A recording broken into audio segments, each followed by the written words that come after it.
Hello and welcome to today's content, which will be on the Frontline, War of Divisions, Final Fantasy Brave Exvius number 13 update.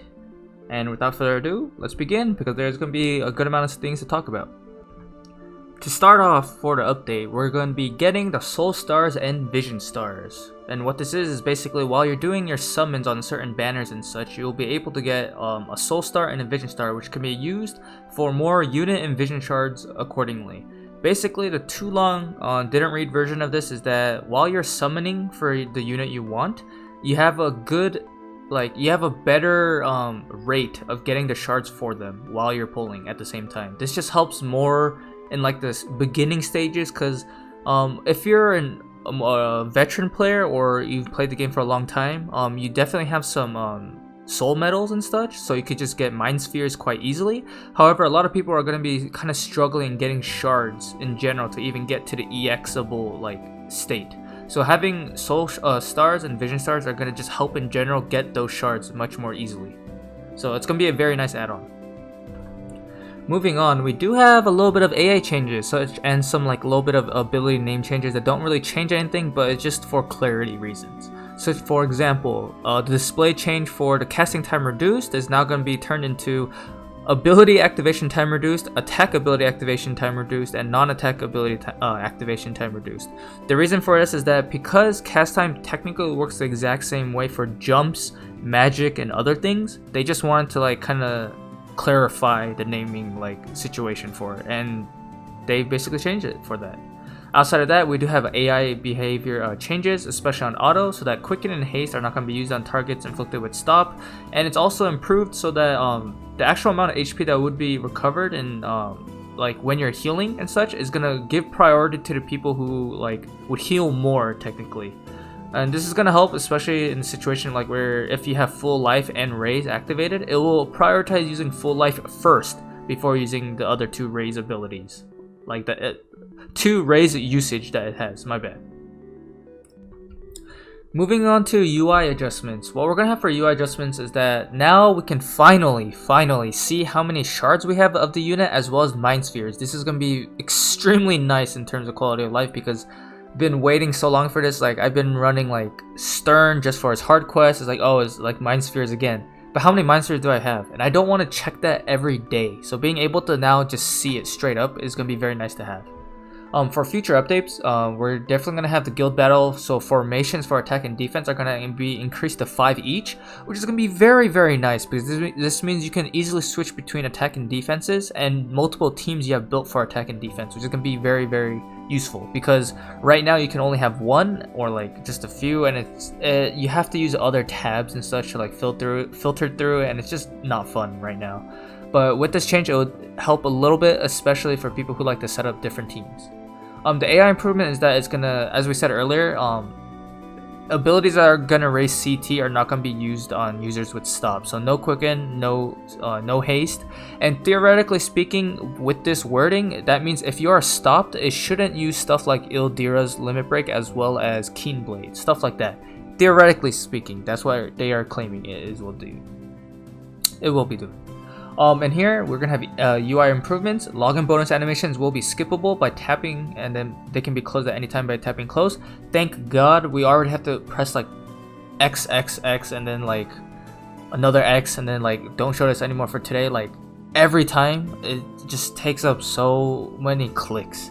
Having to reduce that just in general is gonna be much more nicer in general. Also on the selection screen for select summon tickets, the amount each will be displayed, which is, yeah, I guess it's a nice add-on. Keep in mind, however, that these are all going to be future updates specifically. As it says at the top for the guild battle, these are all listed under future updates.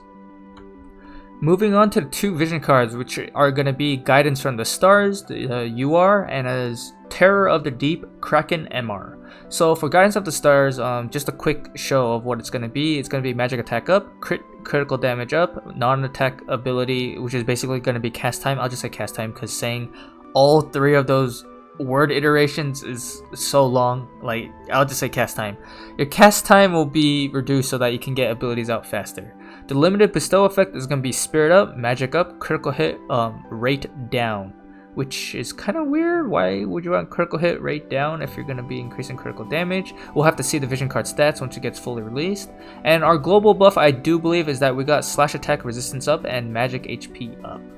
In that regard, for Kraken vision card, it's going to be water attack up, luck up, and agility up. And then the limited bestow effect is going to be evasion up. I will say, just from a quick read or quick preview, I will say both vision cards are kind of so-so, kind of niche. I would, if I had to just put a number on them right now out of my top of my head, I'll give them maybe like a 3 out of 5. I don't think they are worthy enough to break into 4 out of 5 or 5 out of 5 ratings as of right now, at least.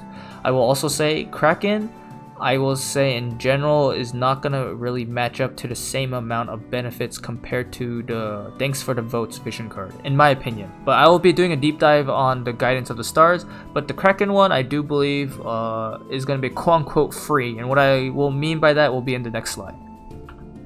And I just realized what I mean by the next slide is gonna be on the next slide after this one, because this one came up first, so sorry about that. Before we go to the Kraken stuff, we will be getting the new EXs for Whisper, Curry, Vistral, and Severo. Keep in mind, I have to specifically point out Curry because he does have the Frostbite Barrage EX ability when he is EX'd. So that is kind of important. Whisper coming out, I mean, Whisper isn't gonna make or break anything right now, especially with how strong most of the double cost Dark Team units are. But she is still gonna be there. But overall, they'll be getting their EX. Maybe if you want to play around with them, it's definitely a good time to do so. From here, we also have the Esper 3-star Awakening update, where starting Wednesday, we can get a 3-star Awakening for Kraken and Two-Headed Dragon. They're also going to get their status boosts. For Kraken, it's going to be Slow Resistance, and Two-Headed Dragon, Berserk Resistance. I will have to say, as much as Two-Headed Dragon is kind of nice for offensive, because it's more related to light units, and right now we do not have enough strong light slashers, it's not going to be something you want to really get up immediately and use your resources unless you can afford to do so, pretty much. And here we go. This is the slide I meant for the Kraken, and what I mean we get quote-unquote for free.